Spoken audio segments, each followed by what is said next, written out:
Good evening. Welcome to the Toon Review for our Wednesday night news and transfer look at players show. Myself and Stato are here at the minute. Sam may be joining us, as she's still working, but she may join us after she's finished. Till we do that, though, we do need your likes, so hit that thumbs up on the video, please. Subscriptions also by subscribing.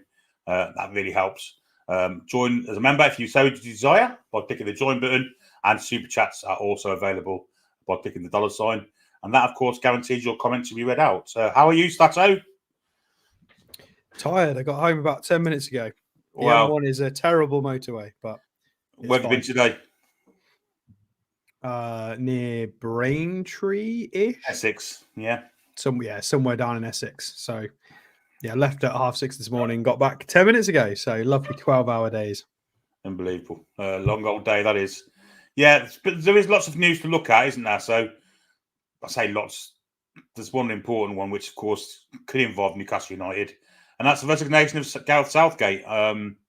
Eddie Howe is one of the favourites to take over that job. The press seems to be pushing for it somewhat, I have to say. What's your feelings on it at the minute? I mean, I've always said that Eddie Howe would be in the conversation, and I think he would find it hard to turn down also. However, we have kind of mentioned about how he likes day-to-day involvement. What are you thinking at the moment? You think you're edging towards one side or the other? I don't think Eddie would go for England at the moment. Personally, I don't think it's time for him.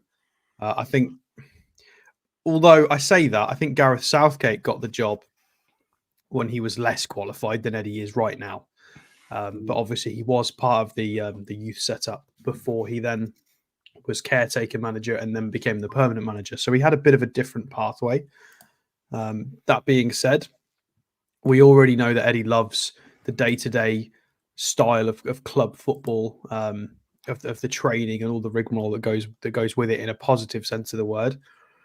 And I don't think you get that with international management. I just personally, with everything, and this is just my opinion, but based on everything we've seen from interviews, little insight videos, I don't think he's ready to do that. I think he's got his own motivations and his own way of doing things right now. And I don't think an international job ticks those boxes. I could be massively wide of the mark and wrong here.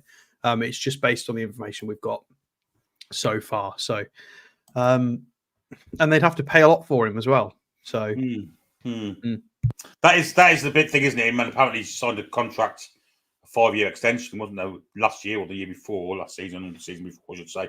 But the thing is, if you're offered the England job, do you wait until you might get offered it again? See, I'm not sure that is the way to go. I don't think you turn it down, if I'm honest. I do see reasons why he would turn it down, but I mean, you can't be sure that he's going to get it another go at it. So, I mean, I think we have got unless his career drops off, he will. His career may drop off, which happens. You know, Potter was best in class at a point, and then his stock has dropped. It happens very quickly in football. If you have one, possibly two bad jobs, all of a sudden you're not in the mixer anymore. I'm a little bit confused by some of the journalists recently and some of the articles that have come out. I was going to come on to that. Well, I mean, there's a few different bits, but I'm trying to keep it about the international stuff and Eddie Howe's contract. Yeah. I think it was Craig Hope that's referenced the release clause. Again, I could be wrong. I've been very busy. I think it was Craig Hope, so apology if it wasn't Craig. But I think it was like 5 million or something. And I do think it's a bit odd that if he knew this, he's been sat on this information, or if other people knew this, they've been sat on this information and have conveniently released it now. And it's not to say that it's not true, but, you know, I think a lot of the journalists get their backs up when people get frustrated with them. And I think they wonder why. And the problem is obviously we don't want anybody to abuse anybody. Absolutely not. But it's moments like this where they get the fans get frustrated, because it's like, well, you knew this and you've sat on this information until it would be a little bit divisive and cause headlines. If that's true, which is frustrating for the fans. And it's a little bit deceitful. Well, not deceitful, maybe wrong word, but it just makes me think, what do people like Luke Edwards and Craig Hope know now that they might be sitting on for the future? Something that they could drop a bombshell on us in 3 months, 6 months, 1 year. Or is it not? I don't like that personally. I mean, I respect what they do. They can do what they want. It's their own job. We just people on YouTube just talking nonsense. Doesn't sit very well with me though. I think it's a bit. I don't like it. Well, far be it from me to kind of criticise journalists, but it seems like they're announcing the event after it's happened, saying they knew all about it all along. And I mean, that's no different to me to what the ITKs do on social media. To me, yeah, I mean they do give the ITKs a bit of jip, but and then they kind of operate in this way. But again, I could be wide of the mark again, and Craig Hope might absolutely know the details of this, but he just might have released it at a time suited for him and his employer to get, good reading statistics, which fair enough, I guess. It's a job he's paid to do. But we love the club, so we would rather there was a bit more stability, and we don't like, sort of like the Luke Edwards article was very divisive with there are problems behind the scenes. I think his word was turmoil? I think he said something like that. Could have been a different word. And then obviously everybody online has been taking the biscuit a little bit and retweeting Paul Mitchell and all the new people and Eddie Howe just all having a good laugh together in Germany. Yeah. I don't know. It's really weird. It looks like they've basically said XYZ and none of it seems true on the face of it, but maybe they know a lot more than we do. It's very bizarre at the moment. Sean's been a member for 12 months. He says, 1 full year of this amazing show. You have all been my saviour. Thank you. Well, we aim to please, Sean, and we do it.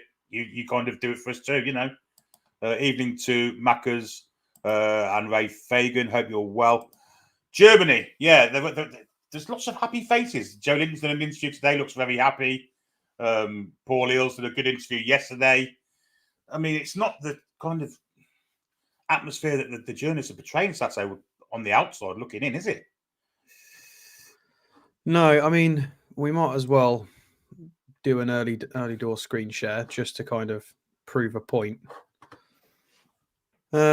So these are the pictures that everybody was kind of retweeting. I think this was mostly off the back of the Luke Edwards stuff about there being potentially a bit of unrest, that Amanda's gone, new people in. Again, I don't misquote me. If he didn't say unrest, I can't remember. He said something along those lines. I'm paraphrasing. And I appreciate that photos don't say everything. It doesn't mean they're definitely all happy and friends. However, these photos seem fine. I mean, Jamie Rubin's there. So is that Peter Silverstone? I'm pretty sure that's Peter Silverstone. You've got Paul Mitchell there as well. Eddie Howe stood next to him specifically having a giggle. And then the next one, I can't remember who this guy is. Is this the Must be the CAO of Adidas, is it? Possibly. Looks very much like Didi Hamann, to be fair. So yeah, I mean, it's just photos. So maybe Luke Edwards is right. But obviously the photos haven't helped him. I think the club have maybe timed that quite well to try and make him look silly. But yeah, I mean, the rest of it's really nice. There's a nice little Jacob Murphy picture of him very, very happy. That is a really cool training top, by the way. I like it too. A little Joe Linton interview as well. I've come back fresh and focused for the season. And then we've got Wednesday work. They posted this an hour ago. They've got a really interesting new feathered training kit, which looks awesome, by the way. Don't know if that's available yet, but it looks fantastic. Yeah, it's not portraying the atmosphere that they're talking about, that's for certain. And I don't think they've done it just to spite the journalists, because I think you don't create kind of things like that just to do that. I think it's naturally a good place to be. People have come back from the holidays refreshed, ready to go for the new season, and that includes the managers and the backroom staff as well. So I think all this talk of this what's the word for it, disruption and disrepute in the background doesn't wash for me, I've got to say.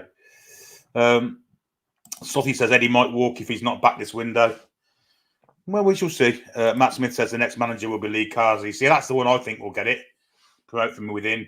We've seen what a good job he did with the under-21s and 23s, whatever they're now called.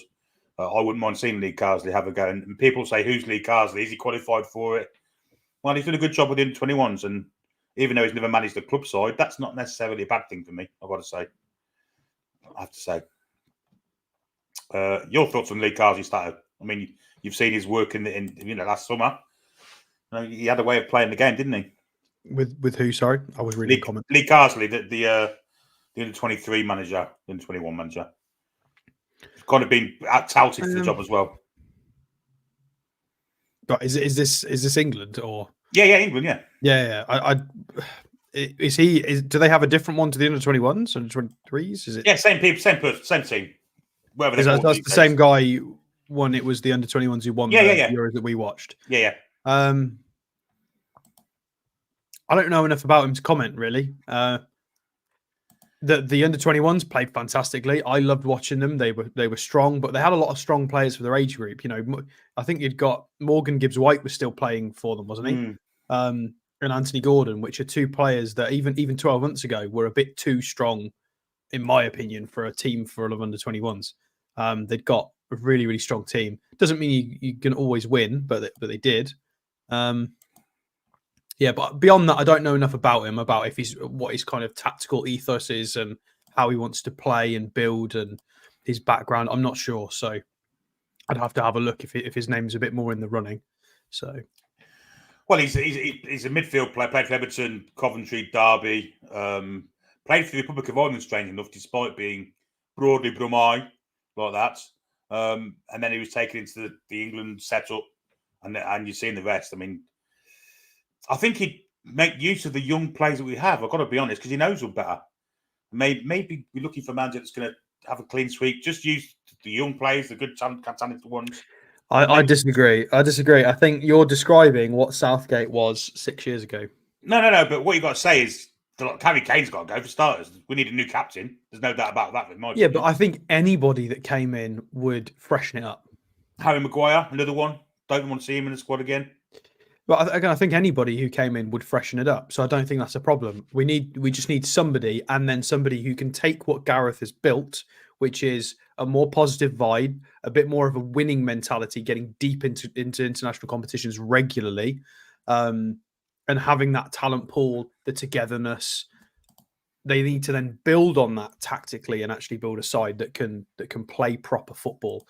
Because as soon as we came up against a side that could play proper football in the Euros, we weren't good enough. So if we can start to employ that, then I honestly think we've got a good shot. But the problem is the World Cup is a lot harder than the Euros, because you've got all of the teams we've had to play, plus you suddenly drop Brazil and Argentina and other teams like that into the mixer. So it's a lot harder to win a World Cup than it is the Euros, in my opinion. So, of course it is. Yeah, of course it is.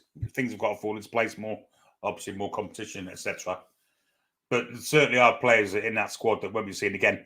And maybe in the Gareth Southgate they would have been. I mean, if he hadn't resigned, I don't think Harry Kane, well, he still might get picked as captain. Who's to say that the new manager comes in and doesn't? But I mean, I'm talking if I was England manager, he'd be the first one out the door. I have to say. Slothy Vlog says, I think the club would be satisfied if the window's shut now and we've retained our big players. No. I think there's an investment to come. Saturday, what do you think? Lots of investment as well, by the look of it. I've seen a lot of this in social media in the last couple of days. I've not had much time to respond to anything, but I've seen there's another one here.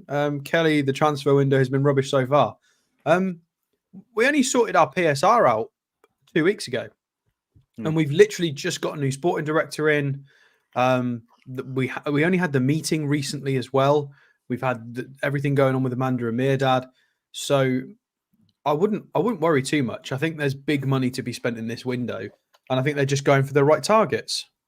Manchester United are basically putting their transfer targets out there for everyone to see, as are Chelsea. There's no secrets. Whereas I think we're being a little bit more careful.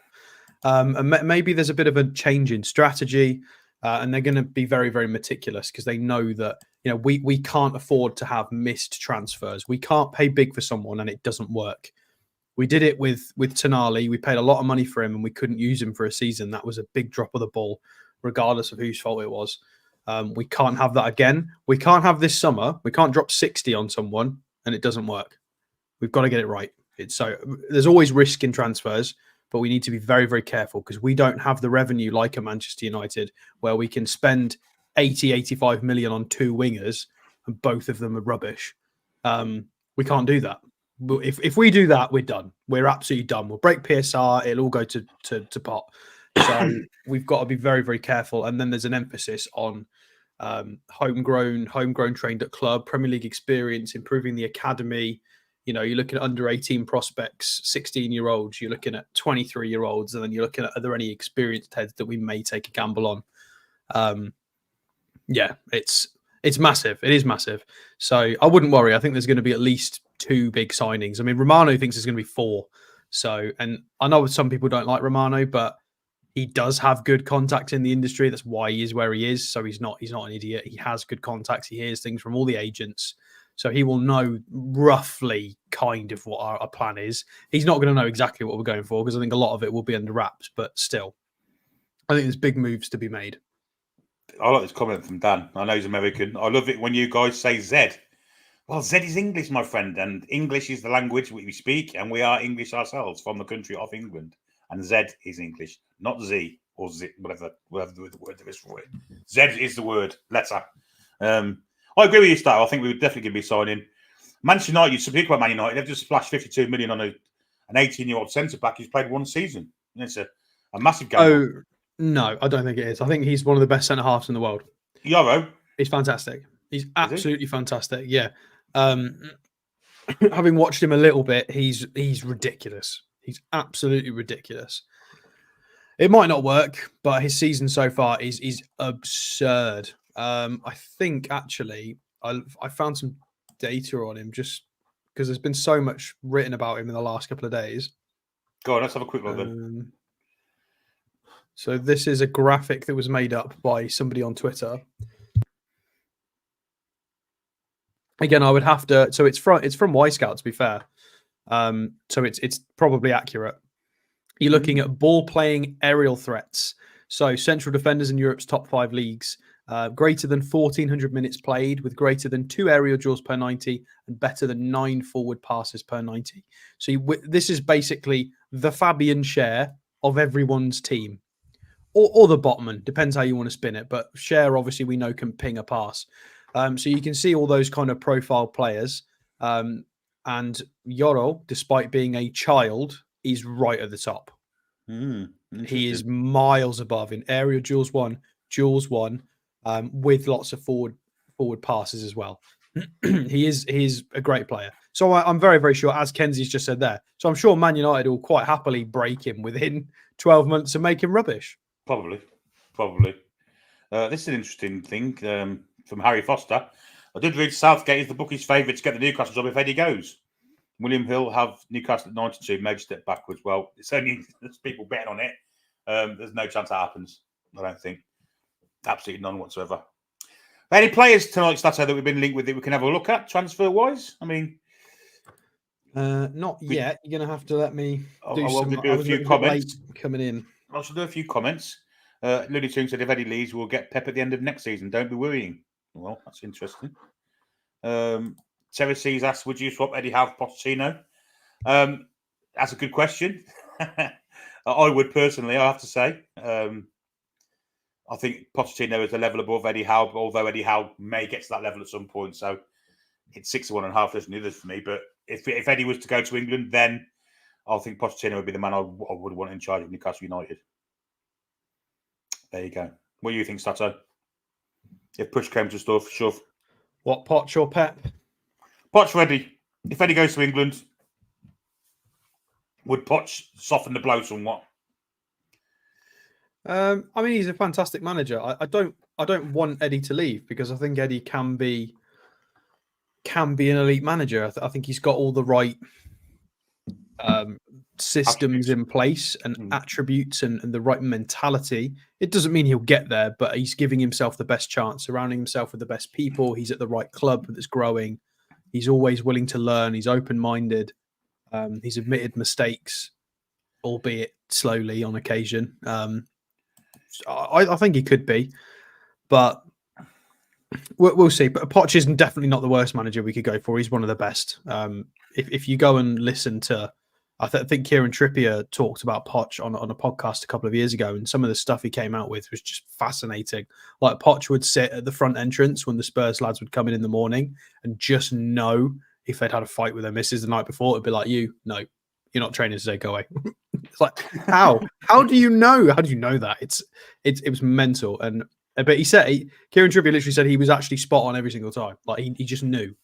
Like the standards were just right, and that's why Spurs were challenging for titles, deep Champions League runs, and were a much better team. It did help that obviously Paul Mitchell.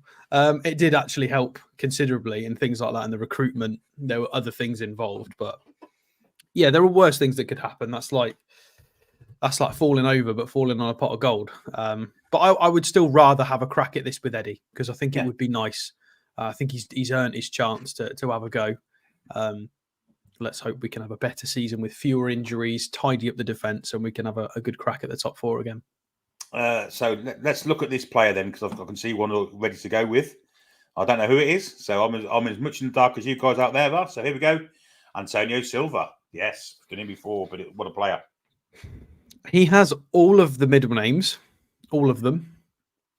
Antonio João Pereira Albuquerque, Tavares Silva. So bit of a mouthful. We have reviewed him before at least twice, I would say. Yeah. He got linked again within the last 7 days, I'm pretty sure, by a few papers. So we're going to look at him because we know we're in the market for a centre-half. There's no secret there. So it's definitely fair to have a look at this kid. Especially now we've apparently sorted out our PSR. Although it looks like the main marquee was going to be right wing. I don't think there's any reason why we couldn't have two, unless I'm being a bit too optimistic there. No, but I think it's time. I think it's time to have two big signings in the same window, especially if we have a couple of departures as well beyond what we've got now. So for people who haven't seen this guy before, he's still a child. I know he's 20 years old officially and nearly 21 now, but I remember we've been looking at this kid since he was, I think we've done transfer shows when he was still 19. I'm positive. Yep. So he is a right-footed centre-half for Portugal. He did play in the Euros and I think didn't have the greatest time. I remember he made a bit of an error in one of the games. I think you were doing a watch-along for that one, Billy.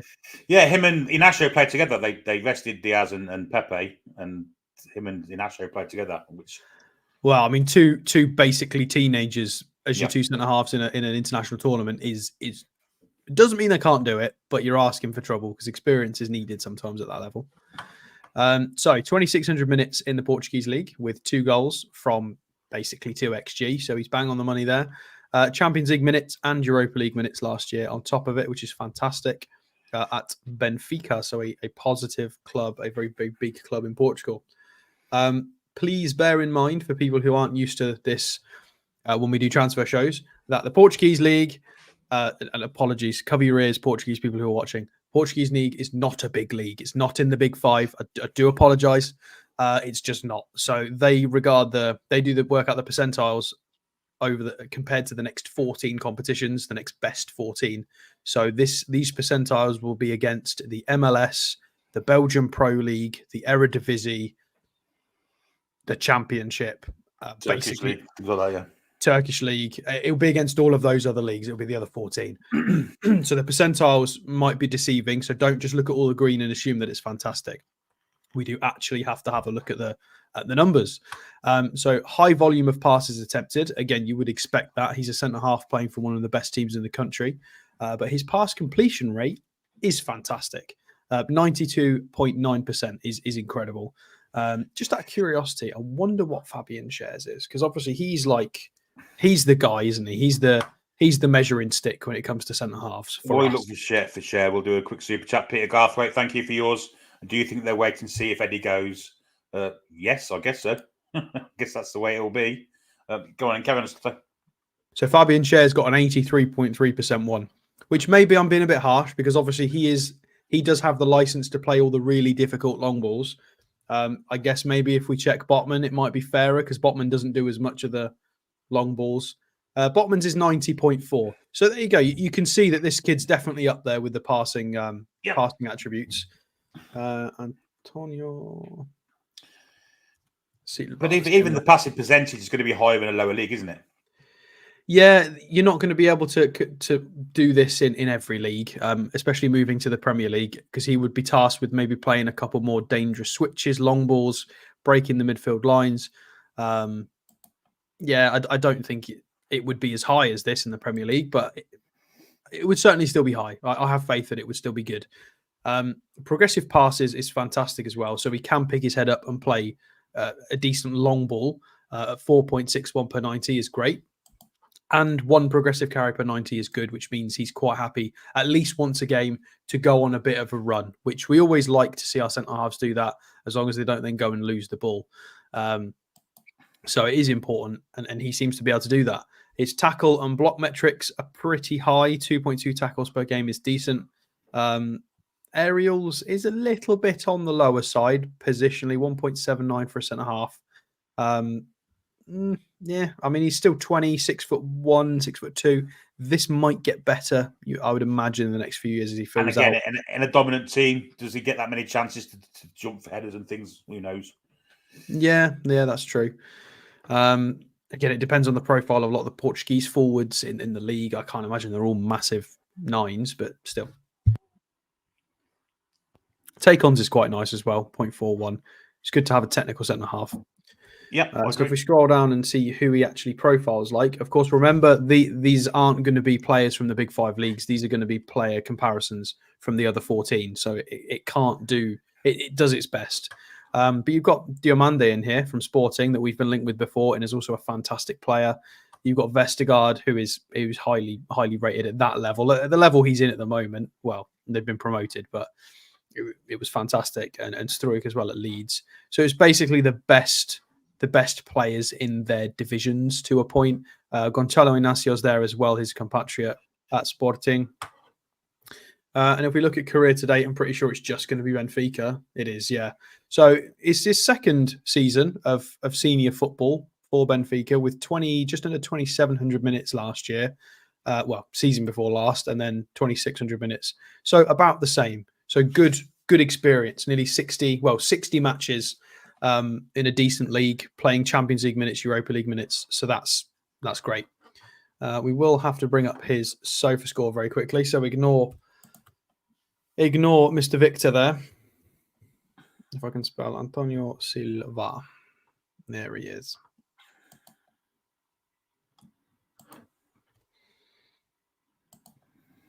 Apparently strengths are ground jewels and tackling. And he's valued 48 million euros according to SofaScore, but we don't tend to listen to SofaScore on valuations anyway. So let's have a look. We have some Euros data here. Struggled in the final 2 games Portugal were in.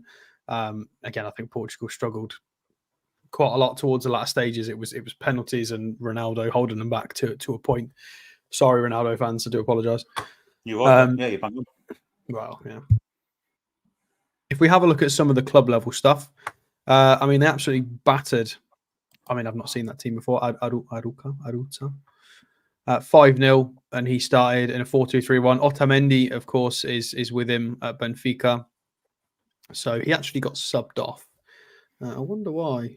Morato came on, played 65 minutes. Reasonable duels. He misplaced one pass. I don't know if you can see that, but 49 out of 50. One pass all game is pretty fantastic. So I think, again, they were so dominant in this game, he didn't really get a chance to do much.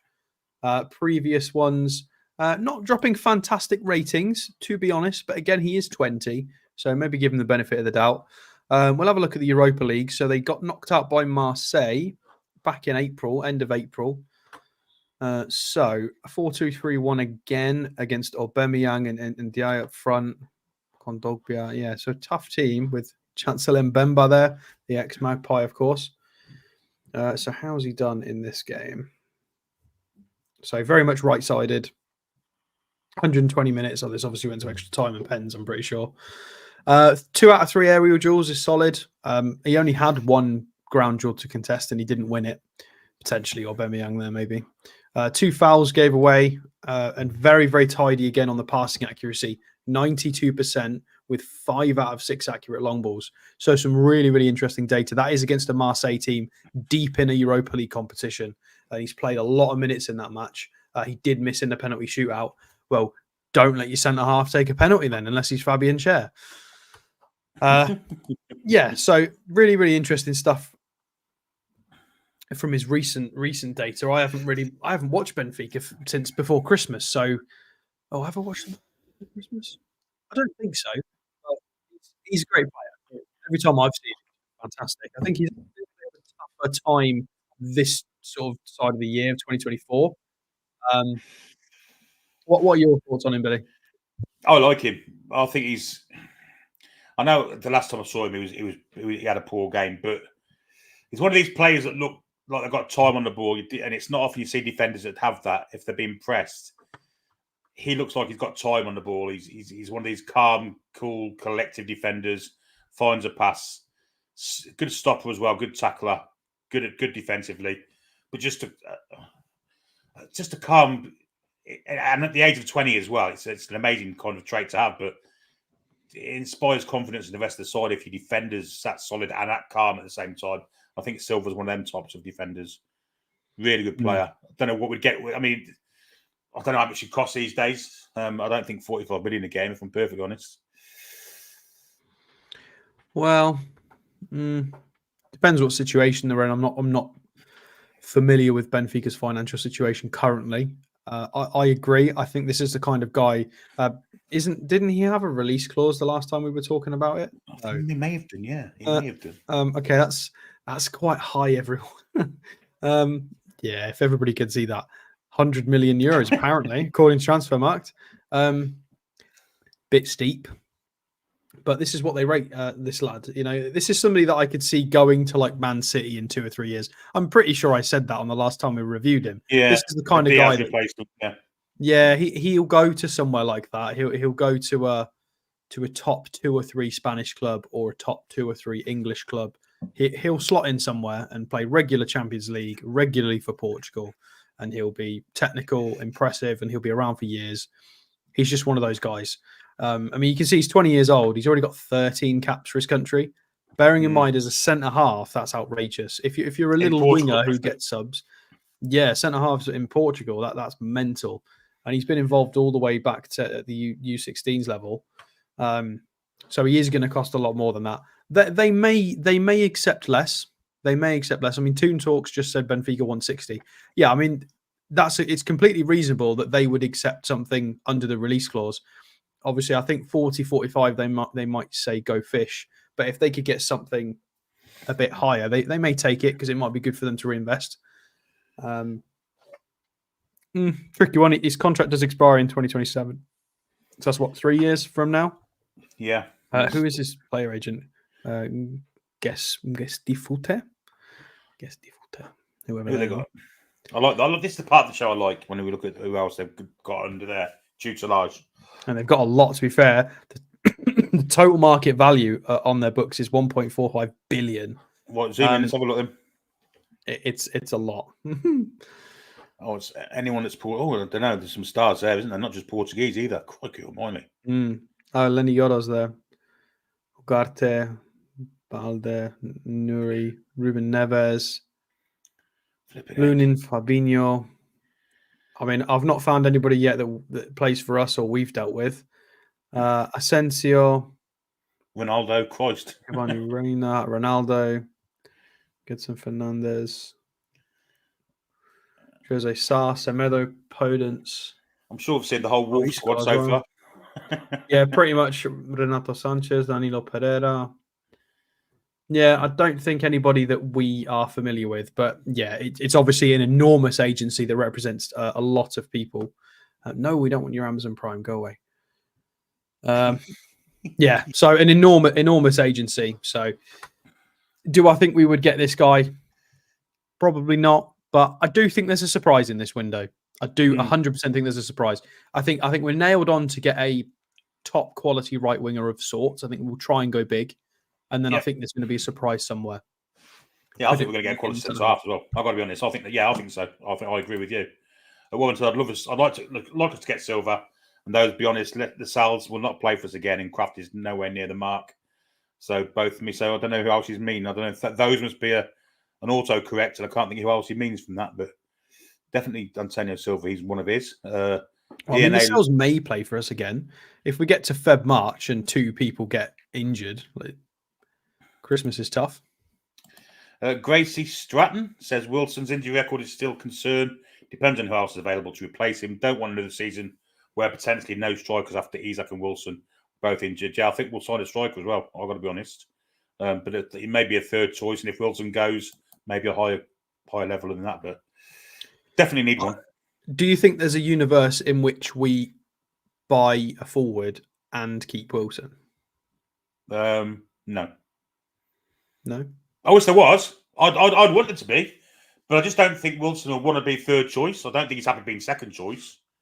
So I thought this way 3 or 4 weeks ago. Now I'm starting to think. I don't know why. I don't know why I've changed my opinion on this, but I just feel like maybe he wouldn't want to go. I mean, because if Callum Wilson can stay fit, he just bangs in goals for fun. He's not got the physicality. Well, in terms of the running numbers, but he posted a lot online of him doing a lot of running and stamina work and perfecting things. Maybe he wants to shut everyone up, and he is a fantastic forward when he's fit. I don't know. I don't know why I was thinking that. I mean, I guess with less games, I'm not saying with less games, he didn't play many games last season because he was injured most of the time. But I mean, the season before he was terrific, wasn't he? Yeah. Well, I mean, we said this at the lead up to the season that if we can keep Callum Wilson fit, he's good for 20-ish goals a season. Yeah. And I think he got 18 in that year. So bang on the money. I think he's still good enough to do that if he can stay fit. I think he's still good enough to bang close to 20 goals in a season if he's available all the time. The problem is he's not going to get as many minutes as he wants because Isak not only can do 20 a season because he's proven that, he's also younger and more mobile and can play the channels better and can do different things for the team. So one of those. I don't know. I do see a world where 3 strikers, where we've got 3 strikers. I don't know if you want to bring Sam in and get her opinion on that. Do it good, Sam. What do you think about having 3 strikers on the books as Wilson? Oh wow, what an opening question. I don't mind it. I'm assuming this is about Callum Wilson announcement that Eddie is very keen to keep him, and it is an interesting one. I don't mind it at all, but we do need that additional striker. We've been talking about it all season long, given the injury record that Callum has, and to an extent, we've actually seen Isak have it as well. So I'm a bit worried that we are not getting somebody lucrative off the books that we can make a decent profit on before he's out of contract, and then what would we be left with? I agree, but I think we've needed a third striker since Chris Wood was sold, and we're always playing with fire, depending on those 2. Stay fit at the same time, and and if we want to be going for Champions Leagues, the fixture congestion, we've been victim to that as well. We need depth of squad. So for me, if we can get somebody else in, I don't mind keeping Callum, but I would like him to be a third. I don't know how you feel about this, Alex, but I see him as a third and getting like a second in. I mean, if he can stay fit, he'll still get quite a lot of minutes. And I think Eddie will reward him with starts if he keeps scoring. So, yeah, this is basically what I've just said, Sam, is 3 to 4 weeks ago, I think we were all feeling that we wouldn't have 3 strikers, that I think Wilson would go and one would come in. But now I don't know. I can't really explain why, but I'm starting to feel like maybe he would stay.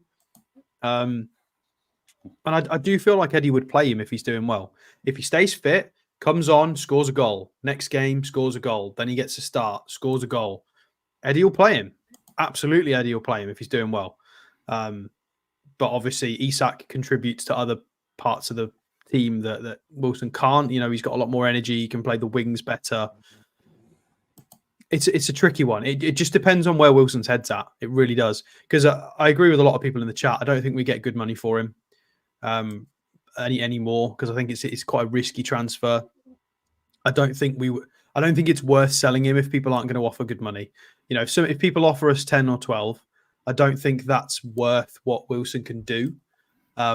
so I'd rather just keep him until his contract expires, to be honest, because again, it depends where his head's at. It really depends where his head's at as a player. If he's happy to stay and say, look, we want you to be the guy, and we want you to train people, be a mentor, we want you to keep fit and absolutely bang goals in when possible, we'll rotate you. If he's cool with that, then I'd keep him, but he might not be cool with that. He might want to go and play number one somewhere.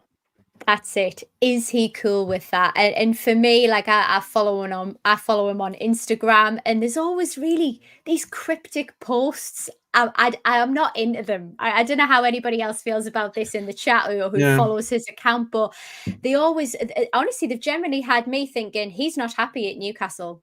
And like they're just really ambiguous and quite deep and meaningful without actually saying or elaborating on why. But it's not personal. That's the thing. I love Callum Wilson. I would say 99% of us all adore Callum Wilson. We think he's fantastic. He's been great for us. A lot of people have been frustrated with the injuries, probably as much as him. He must be furious with the injuries himself. He'll be more so than we will. But you know, it's not personal. It's we just want somebody who's going to play and score and stay fit. That's it. Well, I know that's asking for a lot, I guess, but we do have somebody like that in Isak at the moment, who is also a little bit brittle. You know, if Callum Wilson stays fit and bangs them in, we'll love him. We love him now. It's quite simple, and I think his destiny is in his own control. If he stays fit and bangs them in, he stays, and maybe even gets a contract extension if he stays fit. Possibly a lot of people would be frustrated with that, but it's massively, the ball is in his court. I don't know how you feel about that, Billy, but I just think the emphasis, the heavy lifting there has been by the word if. We've said this every season, apart from then the one season when he did stay fit, he scored loads of goals and we finished fourth. I mean, it's but is it worth? Is it worth if we get like a Turkish club offer 7.5 and a Saudi club offer 11? Is that worth it? Is that enough to reinvest in terms of what Callum Wilson can do for the club? Probably not, in my opinion. I'd rather just keep him. A fit Callum Wilson, definitely not, but an unfit Callum Wilson, yeah, you take 11 million, wouldn't you? It's the big if, isn't it? Yeah, I mean, if we could get 15 to 20, absolutely. Yeah. For his age, which I know is harsh, but it's not personal. We love Callum, but I think it just depends, doesn't it? I mean, the fact that there's a bit of slowness on it, because I think we were trying to sell people pre-PSR window. He's still here, and we're on the 17th of July, so we obviously didn't get the bids we wanted, or maybe we just don't want to sell him at all. I would say 11 million would be shy, because could you really get a striker in for 33 million pounds that could do what Callum Wilson could do when he's fit? I don't think so. I think you're looking at high-level Championship strikers at 33 million pounds, aren't you? Agree. Yeah. Unless you get like a Guirassy on a release clause, which I know has gone to Dortmund, and everybody's lost their minds about us not triggering his release clause. Yeah, I think he wanted to go to Dortmund, so I don't think it's that we didn't want to. I think it's that he had his mind made up. I think that's the key there. It's not that people couldn't afford him. Anyway, I like Ian's comment here. I'd rather have 3 strikers than 6 goalkeepers. I agree. Ain't that the truth? Preach. He's done more with that one. Start, you got any more players? I can't remember who I was going to do. Who was I going to do? Oh yeah. Let me type them in. Do some more comments. Give me a minute. Yeah, Amiobi, Bar and Cisse were Canny Trejo strikers. Yes, I guess they were. No point in getting rid of Wilson if we can't get any better. I mean, it's all on him being fit, though, isn't it? Again, this is it, and I think for me, Billy, you know, we've seen him in the Amazon documentary as well, and clearly the competitive nature, like exactly that type of quality that you want your strikers to have. I think he makes Isak raise his game as well. So that's what I particularly like about having him there. And it always comes down to the fitness point. But I think if we keep him in squad, when he comes off the bench, I think he's reliable. It's just actually if he's fit enough to even be on the bench, that's the only thing with me. But if we get another striker and then happy days, then I think we'll be in a really strong position. This is an interesting point from Norvik, actually. Hi, Billy and Alex and Lady Sam. Do you think the new pitch has been highlighted as a problem area causing the high level of injuries last season? Potentially. Maybe. I think for me, I'm trying to be objective about that, because ultimately we've played on, we know that the pitch slopes, but we've played on that pitch for X amount of time now. I think the injuries have actually been down to something else. Now, the pitch on top of contributing factors, could it be intense training drills, whatever we're doing in order to prep the players? Could it be a contributing factor? Yes. Is it the main one? I don't think so. Well, not when you go into what the injuries were. Tino, I don't even know if it was a home game where Tino rolled his ankle. It was. Yeah. Was it a home game? So that I feel like isn't down to the pitch. I think they did it on the ball, which is, it's not the grass's fault. Jacob Murphy's shoulder, not the grass's fault. Nick Pope's shoulder, not the grass's fault. There's a lot of injuries in there that are not the grass's fault. You can just clearly say factually it's definitely not the pitch on certain injuries. Tonali being unavailable, not the grass's fault. Yeah, no, I'm not buying that at all. I think that's nonsense. I'm taking the post down too quick. There's that many of them. I'm trying to get through as many as possible. Some of them I'll put without reading first and quickly take off. If I'm perfectly honest, that's how I love Max's cryptic post. Well, it's signed now. There's pictures of him in that Fenerbahce kit now, isn't there? So I'm sorry, but I get mocked for the love of Maxi. But if he's good enough for Jose, then he's good enough for me. If Jose has made the phone call, then he's obviously still got something to offer at a decent level, hasn't he? How long did you give it before them two fall out? About 2 weeks. Because if there's one player that I would never associate with Jose Mourinho, it's Maxi, I've got to say. Yeah. Alan, I ask you to track back. Why you not track back? I think that was the politest way that Jose would actually respond to Maxi. Well, it's his next player, which is strange enough, same kind of position of Maxi. It's Crysencio Summerville. Crysencio. No middle names. I'm not sold on glad. this one. Jimmy. Yeah, well, we like middle names. We need a middle name. Anyway. What's To your be middle name, fair, Sato? You got one. You got one. that shall remain a secret. Oh, Sam, you got one? I've got two. Have you? Yeah, I've got two as well. I've only got one. Oh, Howe, Billy, you start us off. Stephen with the PH, mine is. Very nice. Oh, no. Too How close. is Stato? Come on. No, you'll have to work for it, I'm afraid. Sorry. Right. Summerville. We're moving on. We're quickly glossing over that. So eventually, for all intents and purposes, I've released my middle name now and no one else has. Terrific. Go on, carry on. Yeah, so if I see somebody trying to pretend to be Billy, we're going to know it's not you. Summerville, 22 years old, nearly 23. We've been linked with him on and off for 12, 18 months now, possibly even longer. It's been a while. He's been on the list quite heavily in the last month, and I've not looked at him on a show yet, so I've got to before too much time passes. So we're looking at him now. 3,500 minutes in the Championship, which is a lot of minutes. So 19 goals, 9 assists, which is fantastic. But please bear in mind, obviously, it is a butt ton of minutes, and that is to try and get your goals and assists. XG 16.4, so running a little bit hot, rather warm. He's been shafted a little bit by his teammates there. Could have possibly had 12 assists. He's only on 9. Not really down to him. Youth national team at the Netherlands. I don't think he's represented them at senior level yet. I could be wrong. We will check.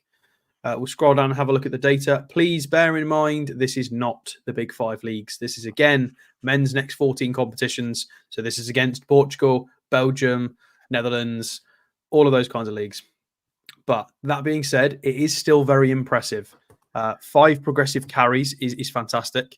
So as Billy said, Maxi's position, it is a left winger, a right-footed left winger, of which we have 2, which makes me a bit confused by this link. I know he can play on the right, but he's right-footed, unless we're going to go for like a double Jacob Murphy.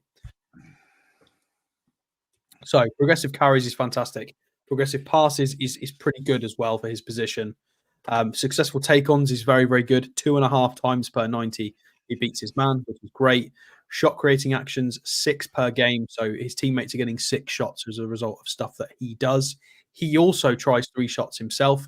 So that's basically in a match, 9 of the total shots that your team takes on average, he's been involved in either doing them or providing them for someone else, which is a lot. I think that's quite a decent contribution, to be fair, from one player.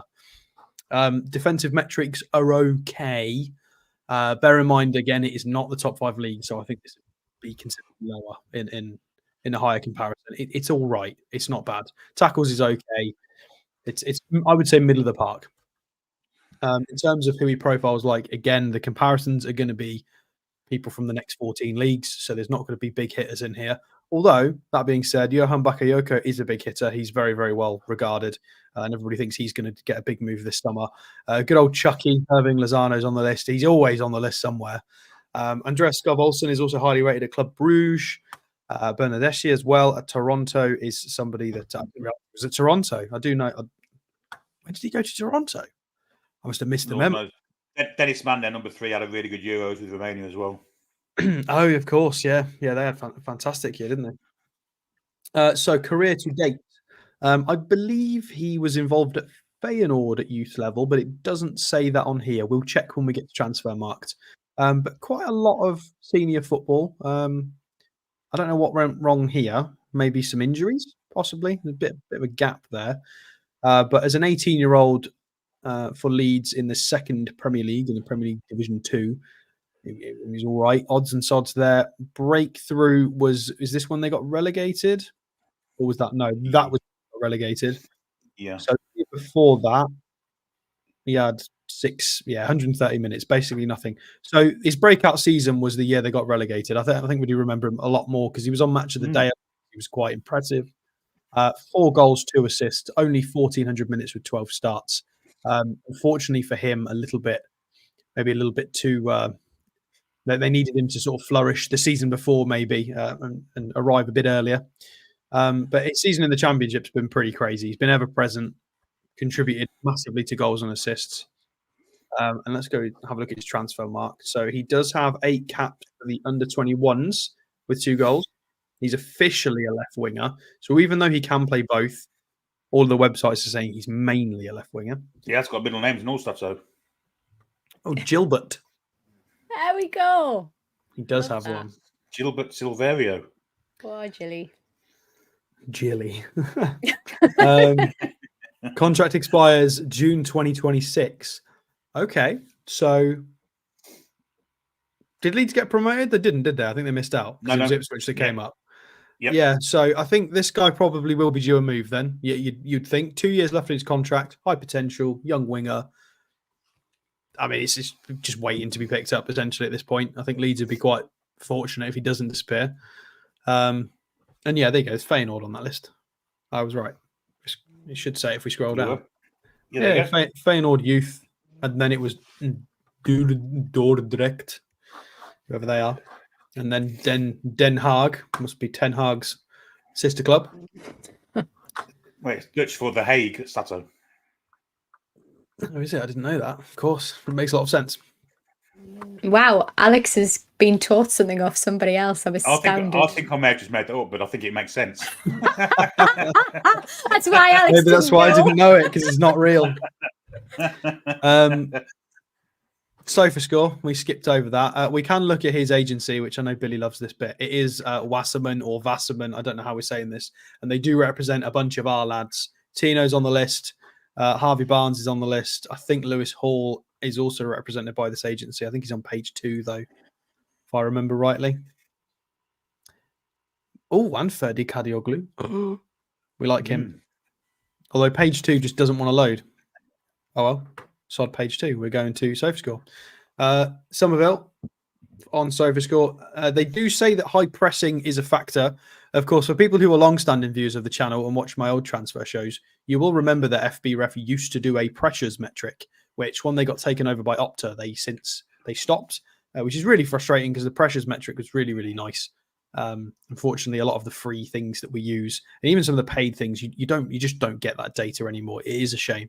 So it's kind of hard for me to figure this out unless I watch everyone that we talk about, which takes time. So how did he finish the season? Oh, I mean, pretty well, it looks like. They absolutely dispatched Leeds. Of course, they did lose to Southampton on the final day. That wasn't Fraser, was it? Who scored? In the I can't remember. playoffs. Oh, it was Armstrong, Playoffs. wasn't it? It was Adam Armstrong. Wembley. So they absolutely battered Leeds 4-0. Summerville got one of those in the 68th minute. So they played in a 4-2-3-1 with Willie Nonto on the right and Summerville on the left. Of course, we got linked with Nonto, but then we didn't review him because he got heavily linked with an Everton move. We may revisit that if obviously those links die down. How did he do in this game then? Oh, wrong player. So it looks like he took in swingers from corners on the right hand side or his left hand side. A lot of box presence there. I wonder what that was for. So he's kind of a bit of wing play. They were pushing they were down because they were pushing really hard. Yeah. They kind of went to a 4-4-2 in the end. I mean, they weren't. They were towards the end when they were behind. Oh, that's the Leeds game. Oh, right. Sorry, I thought you were about Southampton. No. I think they were just that much on top. I think they were just doing anything to will, really. Yeah, he was basically just trying to walk it in the net. He played a little bit of wing play, cut in centrally a lot, but then also there's so much in the box. He did get his goal. 6 key passes. He had his Weetabix that morning. 2 accurate crosses as well. 1 accurate long ball. Struggled physically. Norwich quite physical though, aren't they? So quite Hanley. Well, I mean, yeah, Ashley Barnes, Josh Sargent, Jonathan Rowe. Hanley wasn't playing. No, he wasn't. Shane Duffy. Yeah, but we got Marcelinho in there. Look, but Ashley Barnes, Sargent, and Jonathan Rowe were all pretty beefy. To be fair, who did Jonathan Rowe used to play for? I remember him. I think we've reviewed him before. They did actually lose to Southampton again, like a week before that. No, a couple of weeks before that. And he scored. He didn't score. He dropped an 8. I mean, he must have had a good game. To drop an 8 and not score, you must have done pretty well. How did he do then? I mean, yeah, you can see what this guy's about. Just everything on that left-hand side. Bit of wing play, bit of cutting in, trying to maybe play on the last man a bit as well. He does have a lot of speed if you've seen Summerville play. 2 key passes in this game with a couple of crosses. Much better with the ground duels there. 8 out of 10. Really got stuck in physically. He got fouled 5 times. They really could not contain him. I don't know who his opposite number was in this game. If it lets me scroll up, that would be great. Walker Peters, maybe? It was Walker Peters. Wow. Well, I mean, that's impressive because Walker Peters, we know, is a fantastic fullback. He got absolutely schooled by Summerville in this game. Absolutely demolished. Wow. Walker Peters got an England call-up a couple of years ago and was one of the better fullbacks in the Premier League. And they've also got Hardwood Bellis there on the right, so they played a back 5. He had support, and Summerville has absolutely ripped them a new one. So some fantastic stuff. In a game against Middlesbrough as well, he got an assist, scored a pen, and scored from open play in a 4-3 victory. So he very much dragged his team to a victory there. What do we think? My first instinct is if we can get him at a reasonable price, pop him in the squad. Why not? It's his position started for me. Do we need a left winger? Oh, I think he's a great player. I think he's got a massive ceiling. But we've got 2 left wingers already, and potentially you play Willock or Joe Linton there. I don't see it. I like it. I like his age. He can be developed through Eddie's obviously got some skill and capability that can just be enhanced under leadership with some great coaching. So that's all positive for me. But I'm with Billy on this one. Like, do we need somebody else for that position? Are we looking to bring him in, give him some training, and send him out on loan? Or I think my concern would be, are we looking to maybe try Gordon on the right and see how that goes, which I don't like the idea of. I want Gordon playing in his preferred position. This is it. Yeah. We become right orientated, don't we? I mean, yeah. I don't know. I like him. I think he's a fantastic player. Personally, I wouldn't mind adding him to the squad for depth because we've lost Matt Ritchie and Ryan Fraser out of the squad. Well, I mean, Fraser's not officially gone yet, but he's as good as gone. So that's 2 wingers that were in the squad that are now not going to be in the squad. Plus, it's pretty nailed on that we're trying to move Miggy on. Whether he goes or not is a different story. He might not end up going. So we will need, obviously, a superstar / big buy right winger. And then I don't see an issue with bringing in a younger winger with all the right technical attributes and high ceiling. Why not? If we want to operate like a Manchester City in terms of squad depth, and if he's available for 15 to 20 million and he really wants to come, I don't see the issue with this. Especially if he plays and gets Premier League minutes and does okay, we won't lose money on him. So that is true. I don't think it's a very risky signing as long as they make sure they check that he's not been rolling some dice. I think we'll be all right. I don't see an issue with this one. Or anything else for that matter. Well, but no, do you know what? That's a really good point, actually, Alex. And I think for me, I would take him for that depth. And I actually think it would be really great development for him to actually work with Gordon. We know the quality that Gordon has. Can you imagine if we got him to like a bit of that standard and just show him the techniques and that mindset that Gordon has as well? Like, you know, Gordon's got leadership future potential for me. So that could be great for actually kicking him on, raising that price, and for how much he's costing might be worth a punt. I mean, let's not forget last year. Plays as a third striker, then, couldn't he? Without any worry of. Yeah. Exactly. But let's not forget last year, Matt Ritchie did have to start several games as a winger, which we didn't think was going to be needed, but it was. And also Anderson's gone, who is somebody who could come in and provide wide cover and midfield cover. So there are marginally fewer options in those kinds of areas. But yeah, I know I get we're stacked on the left wing, but at this point, I don't care. Let's build a squad. If they're good, I don't think we'd lose money on a buy like this. So I don't see the point in not pulling the trigger, really, unless it would detract from the important signings which we need. Then fair enough. But if we've got some spare cash for this kind of signing, I think it's a pretty safe buy. I agree, actually. Yeah, you've sold him, Stowe. Yeah. Anyone take this comment on for me? Ineos on smoke, you guys would be fuming. That's not what that doesn't mean what you think it means, by the way, but it's fine. We have no really thoughts about teams lower than us in the league, to be fair. So, no, you do you, mate. Wilson could be the difference between getting Champions League. I kind of Mosby on in the comments. I'm going to skip down. Hang on, someone's mentioning Mr. Bunce. Could this guy Bunce not sort Wilson out? I guess part of his remit is the medical side, isn't it? So, I mean, there's potential for that, isn't there? Well, when he comes in with obviously some new medical staff, because I think they've got to bring in a new chief. Is that the right word?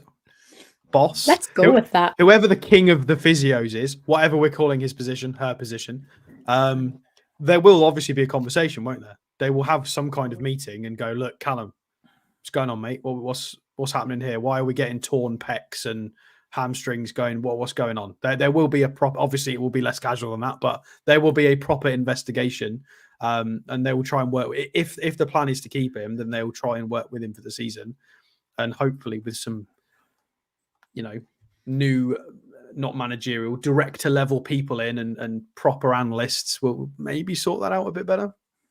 Well, didn't the club came out and say actually that they were going to do an investigation into the injury? So, I'm sure Bunce will obviously use that to, carve out a path for the future and do some horizon scanning about how we can actually limit risk moving forward and asking players the questions about what are you doing when you're not training with us, having a look at the training regimes that we actually have at the club anyway.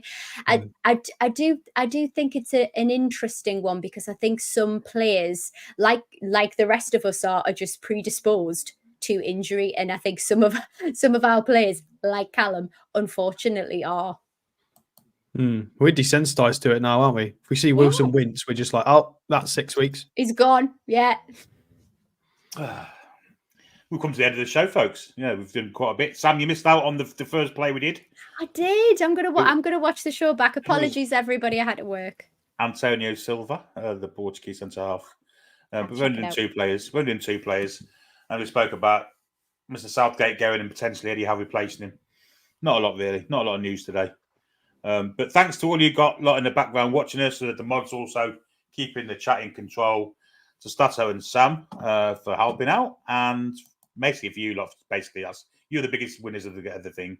So good night to all of you guys. See you when we're back Friday, I guess, isn't it? Next. I think we're back Friday as well. But make Friday sure night. before you disappear, make sure you do hit the like button and subscribe so you can come back on Friday because we'll do another good show. We And will vote. indeed. And vote. And vote. Vote. Yeah, I keep forgetting the vote one. Yeah, vote. So Football Content Creator Awards. There is a link in the description for it. We went to the last 2, so please vote for us so we can get nominated and go to the awards 3 years on the trot. We joined Adam P and Matty from the Magpie channel and Geordie Josh and lots of other content creators for NUFC. So it'll be fantastic. The category we are in is Club Content Creator. So make sure you put us in your Premier League Club Content Creator. That's the category we need. So go and stick us a vote in if you could. That would be fantastic. Brilliant. Outstanding. That's it then. We'll see you Friday, guys. Have a really good rest of your Wednesday, if Wednesday can be good. But until Friday, we'll see you then. Good night. Away the lads and lasses. Come back and check out some green.